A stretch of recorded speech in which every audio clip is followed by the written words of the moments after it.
যদি দোয়া করার সময় তোমার চোখে পানি চলে আসে, তাহলে বুঝে নিও তোমার দোয়া বারগায়ে ইলাহিতে কবুল হয়ে গেছে। আল্লাহ তাআলা কুন বলে দিয়েছেন, আল্লাহ সেই জিনিসটা তোমাকে দান করতেই চলেছে। তোমার জন্য তো এটা খুশির সময়, এটা তো কবুলিয়তের সময়।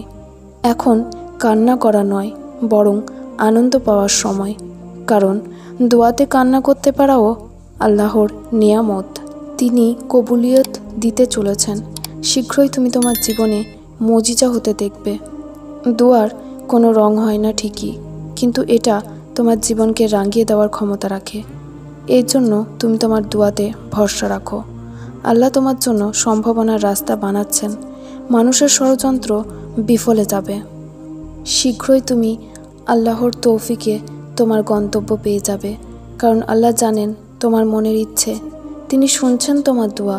তুমি ভরসা করা ছেড়ো না, তিনি অবশ্যই দিবেন। কেননা দোয়া সেই জিনিসটাও তোমার কাছে টেনে আনতে পারে যেটা তোমার ভাগ্যের অংশ ছিল না। সেটা হবে যেটা তুমি চাইছো, কিন্তু তখন হবে যখন আল্লাহ চাইবেন। আল্লাহ উত্তম সময়ে উত্তম জিনিসটাই দান করবেন ইনশাআল্লাহ। আমাদের হাজত তো অনেক ছোট, আর রব্বুল আলামিনের জাত অনেক বড়। তো কেন হবে না তোমার হাজতে কুন? তিনি এমনভাবে দান করবেন যে তুমি আলহামদুলিল্লাহ বলে উঠবে। কেননা যেই হাত দুটি তুমি দোয়ার জন্য তুলেছ, সেই হাত খালি ফিরিয়ে দিতে আল্লাহ লজ্জা পান। সেই সব কিছু হবে যার জন্য তুমি একনিষ্ঠভাবে দোয়া করছো। আল্লাহ তোমাকে শুনছেন। তুমি তওবা তো করো, আল্লাহর কাছে নিজের মনের ইচ্ছে প্রকাশ তো করো। না পাওয়ার ভয়কে মন থেকে বের করে দাও। রব্বুল আলামিন এমনভাবে দান করবেন যে তুমি অবাক হয়ে দেখতে থাকবে। এর জন্যই সবরের সঙ্গ কখনো ছেড়ো না। তোমার দোয়া খুব শীঘ্রই কবুল হতে চলেছে। বাস তুমি হতাশ হও না, চাইতেই থাকো। দেখবে আল্লাহ তোমাকে ঠিকই দান করবেন, কারণ তিনিই তো দিতে পারেন। তুমি তার কাছে যা চাইবে তিনি কিন্তু সেটা দিতে সক্ষম। বাস শর্ত এটা যে তুমি তার প্রতি বিশ্বাস রাখবে। দোয়া করা ছেড়ো না। সময় বদলাবে, অবস্থা বদলাবে, আর দোয়াগুলিতে শীঘ্রই কুন বলে দেওয়া হবে ইনশাআল্লাহ। শোনো, তকদির আল্লাহ লিখেছেন, তাহলে ভুল কিভাবে হতে পারে বলো? আমাদের তো আল্লাহর উপরে ভরসা রাখতে হবে, তাই না? ভাগ্যকে কখনো খারাপ বলো না।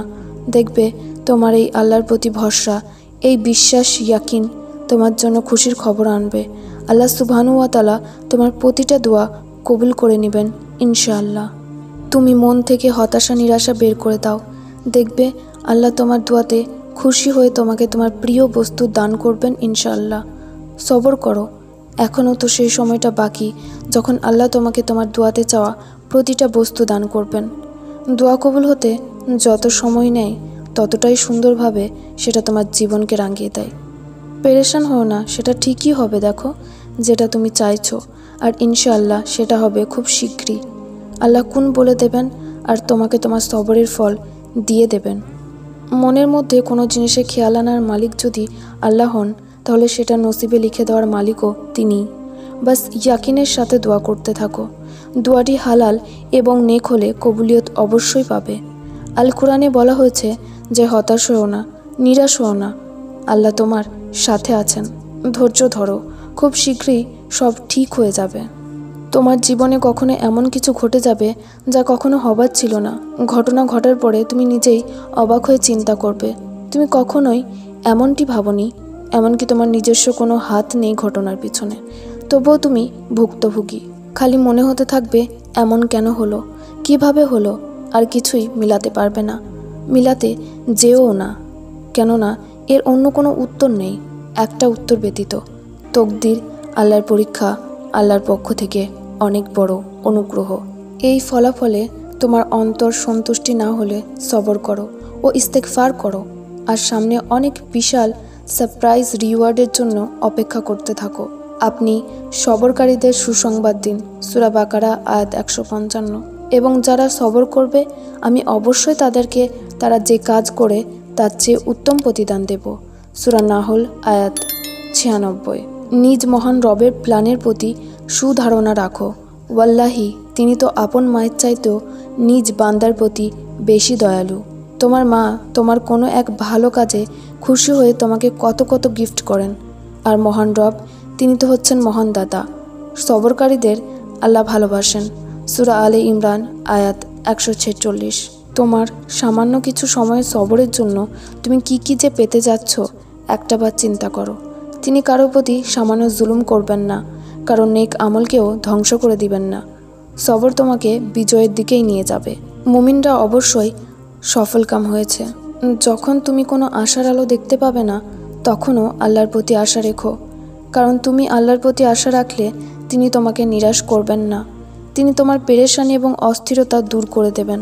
আর যখন বান্দার সাথে আল্লাহর সম্পর্ক জুড়ে যায়, তখন বান্দার অবস্থা পাল্টে যায়। আর এটাই সেই সময় যখন দোয়া কবুলিয়ত পেয়ে যায়। তোমার কাছে সব কিছু আছে, কিন্তু তাও অস্থিরতায় আছো, অর্থাৎ শান্তি পাচ্ছ না। কেন জানো? কারণ আমরা সব কিছু শরীরের জন্য করছি, রুহের জন্য নয়। কিন্তু শান্তির সম্পর্ক হলো রুহের সাথে, আর রুহের শান্তি আছে আল্লাহর স্মরণে, তার ইবাদতে। তওবা করে আল্লাহর সাথে সম্পর্ক মজবুত করো, দেখবে অন্তরে আপনা আপনি শান্তি চলে আসবে। আল্লাহর জন্য কিছুই অসম্ভব নয়। তিনি অসম্ভব জিনিসকে পাইয়ে দিতে পারেন। তিনি খারাপকে ভালো করতে পারেন। আমাদের চিন্তাও যেখানে পৌঁছতে পারবে না, সেখান থেকে বেরিয়ে আসার পথ তিনি বের করে দিতে পারেন। কারো কিছু বলাতে বা না বলাতে কোনো কিছু এসে যায় না। এতটুকু মাথায় রেখো, তিনি চোখের পলকেই সব বদলে দিতে পারেন। যেই দোয়ার শুরুতে এবং শেষে দরুদ পড়া হয়, সেই দোয়া অবশ্যই কবুল হয়। যখন দোয়া কবুল হচ্ছে না বলে মনে হবে, তখন বুঝে নিও আল্লাহ চাইছেন তুমি তার সাথে জুড়ে থাকো এবং তার কাছে আরও বেশি বেশি করে চাও। তোমার দুঃখ কষ্ট শেষ হয়ে যাবে, আর কঠিন সময় শীঘ্রই কেটে যাবে। খুশনসিব মানুষ তো তারা, যারা আল্লাহর ফয়সালার আগে মাথা নত করে, যদিও ফয়সালা তাদের ইচ্ছে মতো না হয় তবুও। সারা দিনের মধ্যে কিছুটা সময় বের করো, যেটা তুমি শুধু তোমার রবের সাথে কাটাবে। জিকির, দোয়া, দরুদ, কোরআন পড়বে, বা আল্লাহর সাথে নির্জনে একাকী বসে মনের কষ্টগুলো আল্লাহকে বলবে, কান্না করবে। তিনি তোমাকে তোমার মায়ের থেকেও অধিক ভালোবাসেন। এই ভালোবাসার কদর করতে শেখো। তিনি হলেন ইয়া মুজিব, অর্থাৎ দোয়া কবুলকারী। তিনি তোমাকে খালি হাতে ফেরাবেন না। দেখে নিও, হে আল্লাহর বান্দা, যে কোনো পরিস্থিতিতে ধৈর্য রাখো, তোমার রবের উপর ভরসা রাখো। কখনো কখনো ভালো জায়গায় পৌঁছানোর জন্য খারাপ পরিস্থিতির মধ্যে দিয়ে যেতে হবে। তাই সময়ের অপেক্ষা করো। চাওয়াটা যদি হালাল হয়, পাওয়াটা নিশ্চিত। নিয়ামত মানে সবসময় পাওয়া নয়, মাঝে মাঝে জীবন থেকে কিছু চলে যাওয়াও নিয়ামত। জীবন থেকে কিছু হারিয়ে ফেলা মানে ক্ষতিগ্রস্ত হওয়া নয়। কিছু জিনিস জীবন থেকে চলে যাওয়াটাই কখনো কখনো আশীর্বাদ। জীবন থেকে কেউ হারিয়ে যাওয়া মানেই শূন্যতা নয়, মাঝে মাঝে হারানোর মাঝেই থাকে প্রাপ্তির পূর্ণতা। বিপদ মানেই দুঃখ কষ্ট আর লাঞ্ছনা না, কিছু বিপদ সুখের চাইতেও বেশি মূল্যের। এভাবে আমাদের জীবনে প্রতিনিয়ত বিভিন্ন ছোটোখাটো ঘটনা ঘটে। হারানোর বেদনা আসে, অপ্রাপ্তির দুঃখ আমাদের মন ভারাক্রান্ত করে। আমরা হতাশ হই, ভেঙে পড়ি, মন আমাদের ছোট হয়ে যায়। অথচ আমরা জানি না কোন জিনিস আমাদের জন্য কল্যাণকর আর কোনটা অকল্যাণকর। যিনি আমাদের সৃষ্টি করেছেন, আমাদের জন্মেরও কয়েক হাজার বছর আগে আমাদের তাকদির যিনি লিখে রেখেছেন, তিনি জানেন আমাদের কোন জিনিসে ভালো হবে আর কোন জিনিসে মন্দ হবে। তাই তার উপর ভরসা করুন। তার উপরই সব আশা ভরসা সুখ দুঃখ সঁপে দিন। দিন শেষে আপনি পেলেও বিজয়ী আর না পেলেও বিজয়ী।